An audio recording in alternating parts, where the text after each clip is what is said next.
students, welcome back to our channel Kohelika Shower of Blessing. আমি video number 8 টো complete কৰিলো আজি video number 9 video number 8 ত আমি private income personal disposable income শিকিলো এতিয়া আহা আমি এই তাৰ ফৰ্মুলাৰ ওপৰত আমি ম্যাথছ কৰো ওকে সো যদি মই ম্যাথছত দিয়া থাকে ডেটা ক্যালকুলেটৰ আমাৰ দিয়া থাকে income from private sector 500 NFI net factor income abroad 600 current transfer from abroad 300 national debt interest 400 current transfer from government 300 corporate tax 200 retained earning 100 personal tax 100 non tax payment 100 then find out private income okay now you have to find out private income by using this data okay then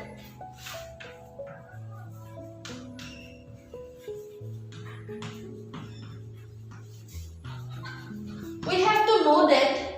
আমি জানিব লাগিব private income উলিয়াওতে আমাৰ ইয়াৰ পৰা কি data এতে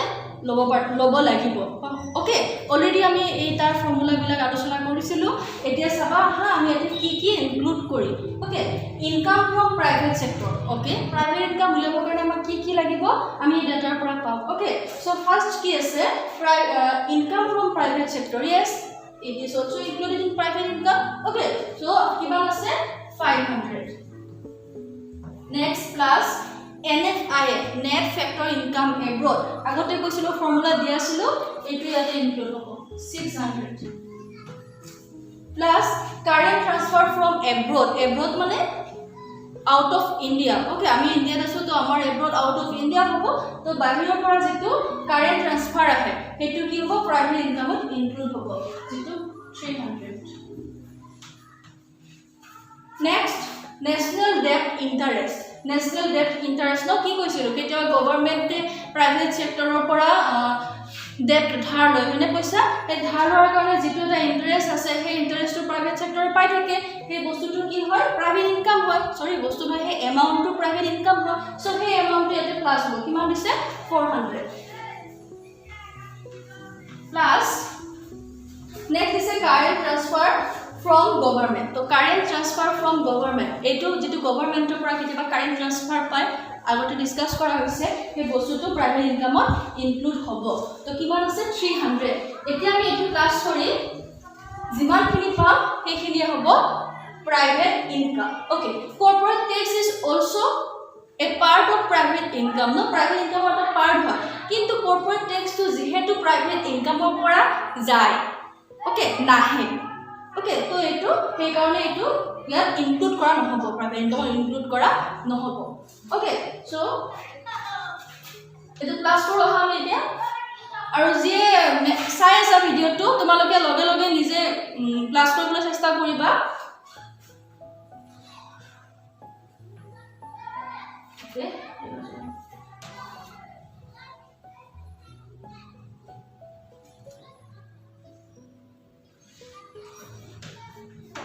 ঠিক আছে না সোয়া তোমালোকৰ লগত মিলিছে নাই চাবা আৰু এটো হ'ব প্ৰাইভেট ইনকাম ইয়াতে এটা ইউনিট দিয়া থাকিব কৰৰ হলে কৰৰ ৰূপী হলে ৰূপী তুমি জি দিয়া থাকে হিমতে পাতে দিবা এতিয়া প্ৰাইভেট ইনকামৰ পৰাই আমি উলিয়াব পাৰিম personal income then personal disposable income আহা হেখিনি উলিয়াই লও আমি একেটা ডাটা ইউজ কৰি এতিয়া আমি উলাব লাগে পাৰ্সোনাল ইনকাম উলাব লাগে তো পাৰ্সোনাল ইনকাম উলিয়াওতে আমাক কি লাগিছিল ওকে তো জুনে আগৰ ভিডিওটো চলা এতিয়াই চাই লোৱা নহলে কনফিউজ হৈ যাবা এতিয়া সব পাৰ্সোনাল ইনকাম উলিয়াওতে আমি personal income is a part of private income okay private ইনকামৰ এটা পাৰ্ট হয় পাৰ্সোনাল ইনকাম তেতে এতে চাবলৈ গলে যেটো পাৰ্সোনাল ইনকাম বুলি কলে আমি কি বুজিম স্যালাৰি ওকে মই যদি কিবা এটা প্ৰাইভেট সেক্টৰত জব কৰি আছো যেটো মোৰ ইনকাম হ'ব হেতু পাৰ্সোনাল ইনকাম হ'ব ওকে যেটো মোক স্যালাৰি দিব হেতু পাৰ্সোনাল ইনকাম হ'ব এতিয়া চাবা এই স্যালাৰি বিলাক ডিস্ট্ৰিবিউট কৰোতে প্ৰাইভেট সেক্টৰ বহুত কিবা কি চাব লাগে মানে এতিয়া আমি যদি প্ৰাইভেট ইনকামৰ এটা পাৰ্ট পাৰ্সোনাল ইনকাম বুলি কওঁ তো প্ৰাইভেট ইনকামৰ পৰা কি মাইনাস কৰাৰ পিছত আমি পাৰ্সোনাল ইনকামটো পাম ওকে এটা প্ৰাইভেট সেক্টৰটো অনলি মই নাথাকিম কাম কৰি থকা বহুতে বহুত এমপ্লয়ি থাকিব ওকে সেই গুটেইবোৰক স্যালাৰি দিব লাগিব এটা কি মাইনাস কৰাৰ পিছত হে পাৰ্সোনাল ইনকামটো তেওঁলোকে আমাক দিব পাৰে আমাক স্যালাৰিটো দিব পাৰে এতিয়া আহা প্ৰাইভেট ইনকামৰ পৰা কি মাইনাস কৰিলে আমি আমাৰ স্যালাৰিটো পাম অৰ্থাৎ আমি পাৰ্সোনাল ইনকাম পাম সো প্ৰাইভেট ইনকাম কিমান পাইছিলো 2100 Okay, private income was 2100. Now private income में की माइनस কৰিব লাগিব এটা তো বলে কি মাইনাস কৰিব লাগিব কৰ্পোৰেট ট্যাক্স কোম্পানিৰ ট্যাক্স যেটো কোম্পানি পে কৰে ওকে যেটো প্ৰাইভেট সেক্টৰ ট্যাক্স পে কৰে সেইটো তো আমি আৰু নাপাও সেইটো কোনে পায় গভৰ্নমেন্টে পায় তো সেইটো মাইনাস কৰি দিব লাগিব প্ৰাইভেট ইনকামৰ পৰা তো কিমান থাকিল 200 আছে নেক্সট ৰিটেইন আৰ্নিং যেটো প্ৰফিট আৰ্ন কৰে প্ৰাইভেট সেক্টৰ সেইটো আৰু আমাক নিদিয়ে ওকে তো সেইটো মাইনাস কৰি দিব লাগিব যেহেতু আমি নাপাও তো এই গোটেইখিনি মাইনাস কৰাৰ পিছত কিমান থাকিব অফ কোর্স 00 নেক্সট 1800 এই 1800 টো হ'ব পার্সোনেল ইনকাম এতিয়া আহা আকৌ পার্সোনেল ইনকামৰ পৰা আমি পাৰ্সোনেল ডিসপোজেবল ইনকাম উলিয়াও এতিয়া আমি উলিয়াম পাৰ্সোনেল ডিসপোজেবল ইনকাম তো আগৰ ভিডিওত কৈ দিছিলো না পাৰ্সোনেল ডিসপোজেবল ইনকাম কাক কয় ওকে সো মোৰটা যিখিনি স্যালাৰি আহিব সেই স্যালাৰিখিনি মই যদি মানে বিভিন্ন কামত খৰচ কৰিম ন যেটো আমি কৰিবই লাগিব নকৰিলে নহয় আৰু মই ট্যাক্স দিব লাগিব ওকে মোৰ স্যালাৰিখিনি পৰা মই ট্যাক্সও দিব লাগিব যদি ৰেন্টত থাকো তাৰ পইচাটো দিব লাগিব ওকে তো এনেকুৱা ট্যাক্স নন ট্যাক্স পেমেন্ট এনেকুৱা বহুত ধৰণৰ খৰচ হৈ যায় স্যালাৰি পৰা কিন্তু সেই খৰচখিনি হোৱাৰ পিছতো এটা এমাউন্ট মোৰ লগত থাকি যায় যেটো মই নিজৰ মতে খৰচ কৰিব পাৰো হয়তো মই এটো সেভ কৰিব পাৰো হয়তো মই এটো ফুসকা খাই গৈ দিব পাৰো ওকে এই গুটেখিনি কি বুলি কব পাৰ্সোনেল ডিসপোজেবল ইনকাম বুলি কব যেটো অনলি মোৰ কাৰণে থাকি যায় যেটো মই নিজৰ কামত খৰচ কৰিব পাৰো এতিয়া চাবা তো এটো আমি কি গম পালো পাৰ্সোনেল ডিসপোজেবল ইনকাম তো পাৰ্সোনেল ইনকামৰ এটা পাৰ্ট হয় এতিয়া চাবা পাৰ্সোনেল ইনকাম কিমান পাইছিলো 1800 পাইছিলো পাৰ্সোনেল ইনকাম তাৰ পৰা মাইনাস হ'ব কি মাইনাস হ'ব যেটো ট্যাক্স পে কৰো আমি পাৰ্সোনেল ট্যাক্স 100 আকৌ তাৰ পৰা মাইনাস হ'ব কি মাইনাস হ'ব নন ট্যাক্স পেমেন্ট ৰেন্টৰ যেটো ৰেন্টৰ এমাউন্ট আমি পে কৰিম যদি ভাড়া ঘৰত থাকো তাতে পইচা দিব লাগিব হেতু হ'ব পাৰে ইএমআই এবিলা নন ট্যাক্স পেমেন্টত কৰিব 100 আৰু কেতিয়াবা তুমি স্কুটি চলাই গৈ আছা হেলমেট পিন্ধা নাই পুলিচে পালে দিব লাগিল 500 হেতু নন ট্যাক্স পেমেন্টত আহি যাব গতিকে এই গোটেইখিনি মাইনাস কৰাৰ পিছত আমি কি পাম পার্সোনেল ডিসপোজেবল ইনকাম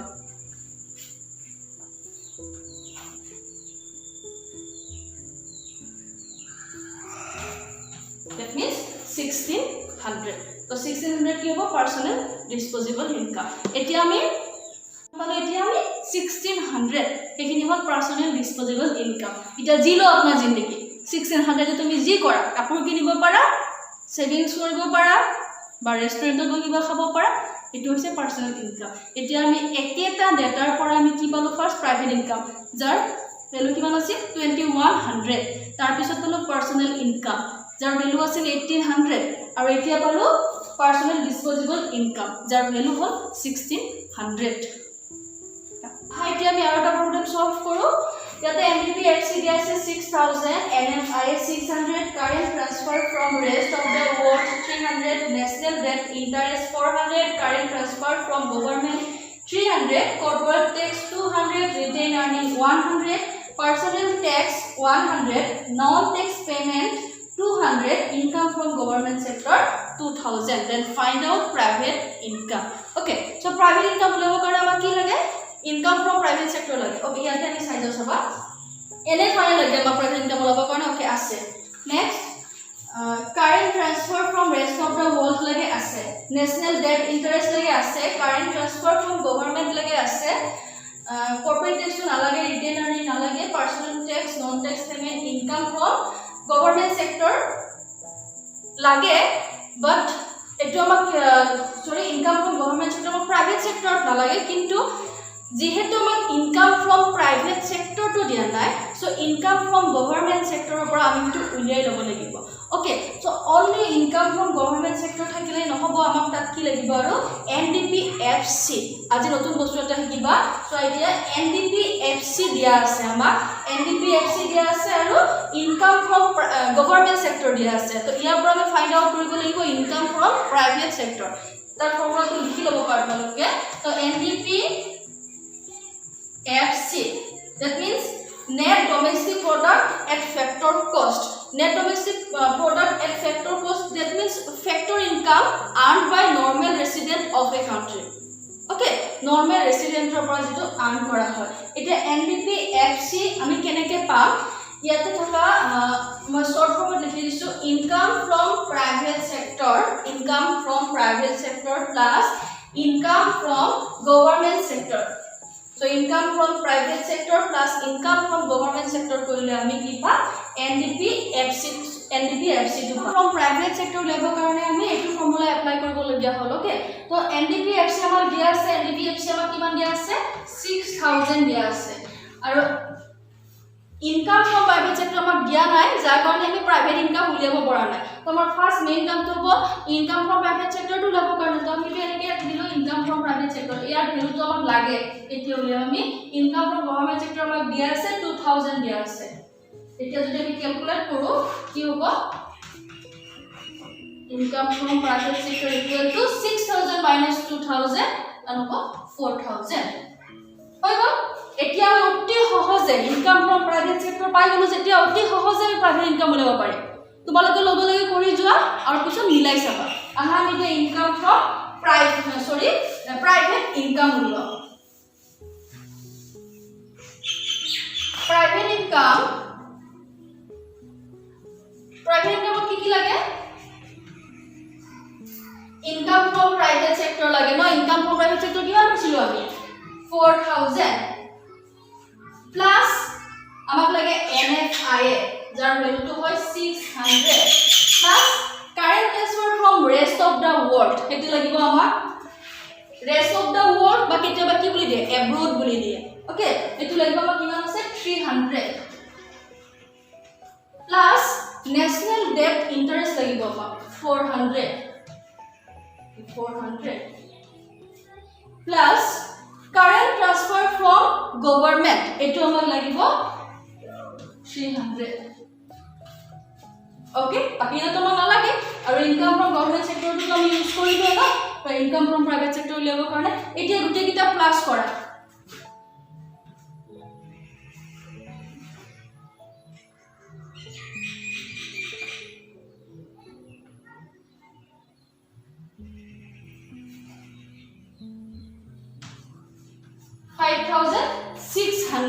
এটা তোমালোকৰ লগত মিলিছে না এনসাৰটো চাবা ইয়াৰ পিছতে আমি প্ৰাইভেট ইনকাম দিয়া আছে এটা ইয়াৰ পৰা আমি কি উলিয়াব পাৰিম পাৰ্সোনাল ইনকাম উলিয়াব পাৰিম পাৰ্সোনাল ডিসপোজেবল ইনকাম উলিয়াব পাৰিম এতিয়া এই কামটো হল তোমালোকে কমেন্ট বক্সত পাৰ্সোনাল ইনকাম আৰু পাৰ্সোনাল ডিসপোজেবল ইনকাম উলিয়াই পেলে দি দিবা আৰু যদি মোৰ ভিডিওটো ভাল লাগিছে লাইক কৰিবা কমেন্ট কৰিবা আৰু শেয়াৰ কৰিবা লগতে আমাৰ নতুন চেনেলটো তোমালোকে সাবস্ক্ৰাইব কৰিবা থ্যাংক ইউ